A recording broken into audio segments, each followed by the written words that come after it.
I have the pleasure of working with Vickie on the Council on Aging Board of Directors, and she's also on an advisory board of a healthcare IT company focused on predictive modeling.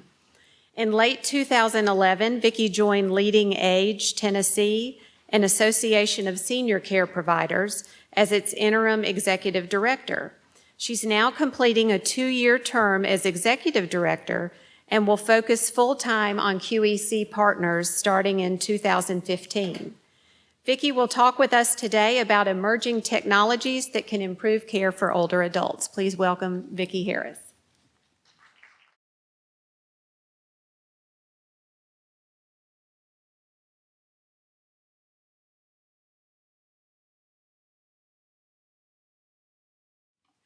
The objectives of today's presentation is to describe emerging technologies used to support healthcare practitioners caring for older adults, and to explain how integrated technologies can help older adults to manage their own care and extend their ability to age in place safely.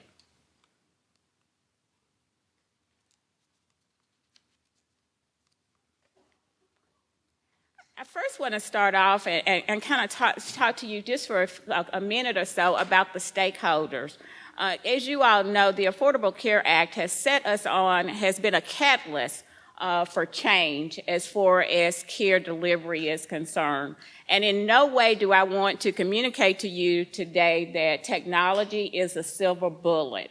And so, first of all, I want to give recognition to the stakeholders, because oftentimes we are not as sensitive to the consumer side as we should be. Seniors, caretakers, and families, I think, are the most important stakeholder in the system of care, and also as we develop technologies around care delivery. And the second important stakeholder, of course, represents you, the professional, and you have pressure coming from everywhere at this point. In part, thanks to an aging society, also in part as a result of the Affordable Care Act, and the fact that we have found ourselves with a system of care that is very fragmented, that is not sustainable. I'm going to talk to you a little bit today about available technologies, but would like to highlight the fact that the Affordable Care Act is causing us to shift away from fee-for-service to pay-for-performance, and also with a focus on quality and consumer satisfaction. They've become very important. And as we make this evolution of our healthcare delivery system, the complexity and the pace of change is bringing about opportunities, but it also brings about risk to the seniors that we take care of. And so it's very important, when I mention the stakeholders, that we keep the seniors at the center, because if you develop a technology without a sensitivity to the senior, it could put them at risk, or may not even recognize what's really important to them, because we need to also recognize what they want in addition to what the system needs. And oftentimes, as researchers, we focus on needs and not wants. The first group of available technologies I'm going to just spend a few minutes talking to you about is technologies for safety. You're familiar with them. Those include those items like the wheelchair pads that sets off alarms when individuals get off. We're talking about those wearable devices that you wear around your neck that's intended to help keep seniors safe.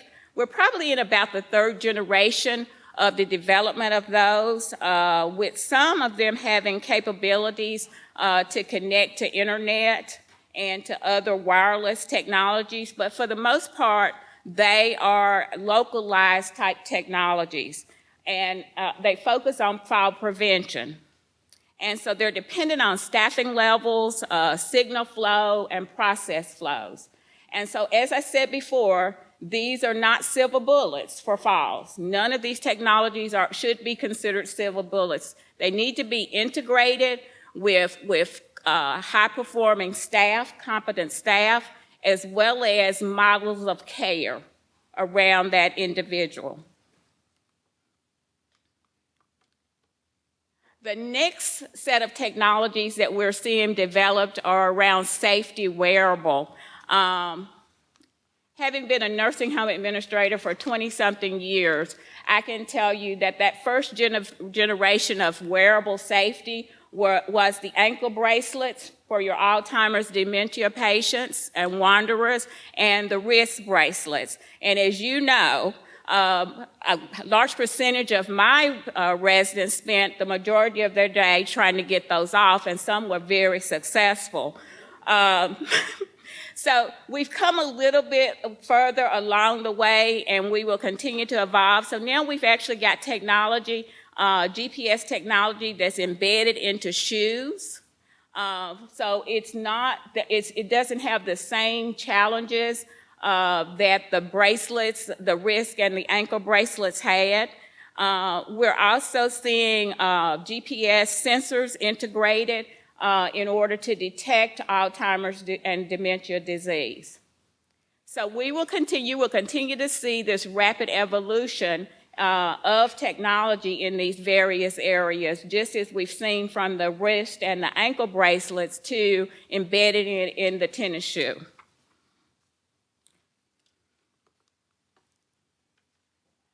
The next group of technology devices that we see that's evolving very quickly has to do with environmental safety. I go back to my nursing home career, the buzzer going off at the door when someone got close. We're kind of evolving past that. We're also looking at wearable systems that will keep individuals that are homebound, that monitors the activities of individuals when they're homebound. Now, we need to keep in mind that in most cases, these are localized type technologies, so they're not integrated into any type of home review or monitoring of that system. And we need to really, again, take a look at what do people want versus what do they need. And the embedding of sensors, a couple of new technology companies that have come about, it actually, instead of wearing the device to monitor the environment, it's actually a device that's embedded throughout the home that monitors motion in the home. And so if there is no motion, then that's an indication that something is not normal. So it's less invasive, which a lot of seniors have complained about, is, if I've got to wear something, I kind of feel put upon, and I don't want to feel that way. And so these are actually monitoring devices that if you know that mom turns on the lamp every morning when she gets up at 4:30 or 5, because that's her typical get-up time, and the lamp doesn't turn on, you don't get a signal that lamp has been turned on because you have one of the sensor devices on the lamp, then that's a cue for you to follow up. So it's less invasive. And we're going to see more technologies like that develop that actually monitors the environment that the senior lives in order to detect their activity when there's a change that may warrant follow-up.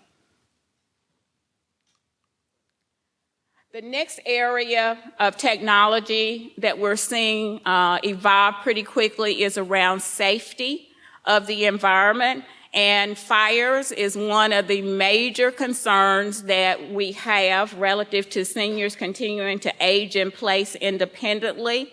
And so there's been technologies developed that if the stove is left on too long, this device will automatically turn the stove off.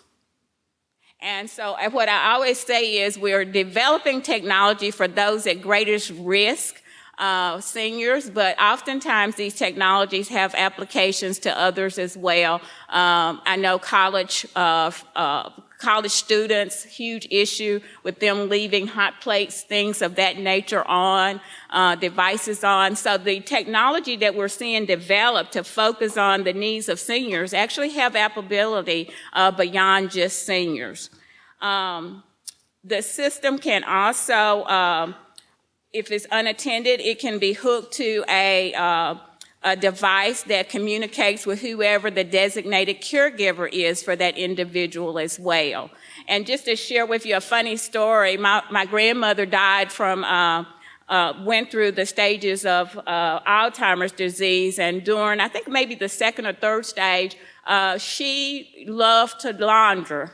She had been a housekeeper all her life, and so when she soiled her diaper, then she would proceed, disposable diaper, she would proceed to try to rinse it out and put it in the dryer. And I can't tell you how many times that happened. And so, you know, we have to start thinking about what is it? Where are they living at? What's the space they're living at? And how do we design their living environment around them? Or turning the stove on and leaving it and the fire department having to be dispatched. So those devices do, the fire monitoring has some particular value in seniors aging in place safely. The big one that we're all talking about right now is medication adherence. We know from some studies that about 50% of us that are on medications are probably non-compliant, that we are not following through with the taking of those medications as we should. With seniors with mild cognitive decline, the risk goes up. We already know the relationship between that and hospital readmissions and hospital admissions purely has to do with medication compliance. So there are some technologies on the market now regarding reminders, organizers, and dispensers.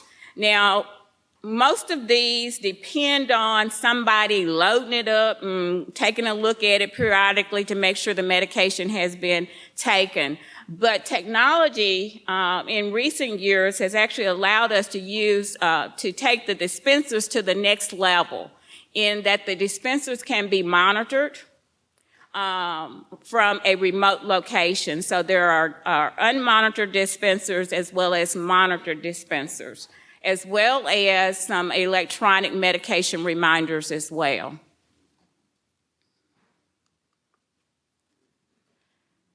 And then there's the whole wellness. I don't think we can leave that out, given the fact that we're headed toward a system of trying to keep folks as well as possible, to keep them out of medical situations and manage them in the community outside of institutional settings. And so as we look at frailty and functional decline in seniors, then there are technologies being developed that can detect early whether or not an individual is declining in their functional status and report that to a healthcare professional. And so that's just one of the areas of wellness. And then, of course, we don't want to forget the social connectiveness of technology. Facebook and communicating with family through technology. And then, of course, you all are all familiar with EMRs and electronic documentation, so I won't spend any time there. Point of care. We're seeing most of our healthcare delivery organizations go into point of care documentation and information as far as care delivery is concerned. Challenge, slow adoption. But there are more tools to come. I can guarantee you that. This is just kind of a snapshot of a senior and all the electronic devices that she is using, from electronic medication reminders to a wearable sensor to determine her gait. Two-way video. She uses two-way video to communicate with her grandson. She has telemedicine help as well.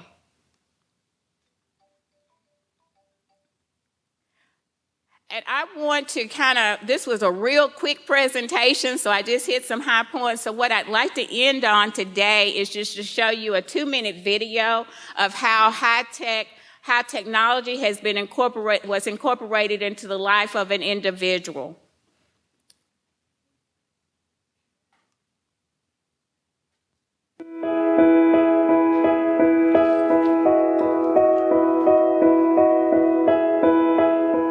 name is Alma Jones.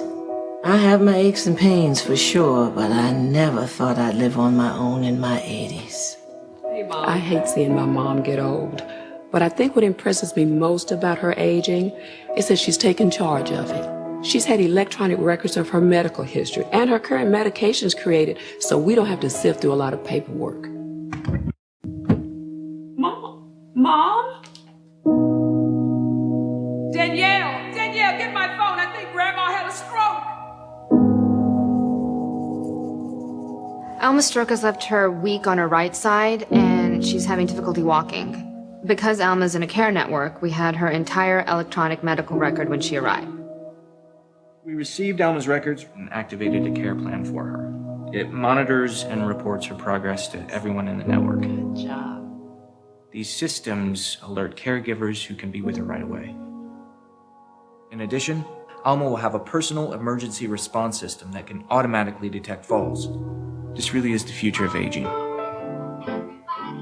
All this technology made the impossible possible. Now I'm not afraid to be alone. I'm not afraid at all.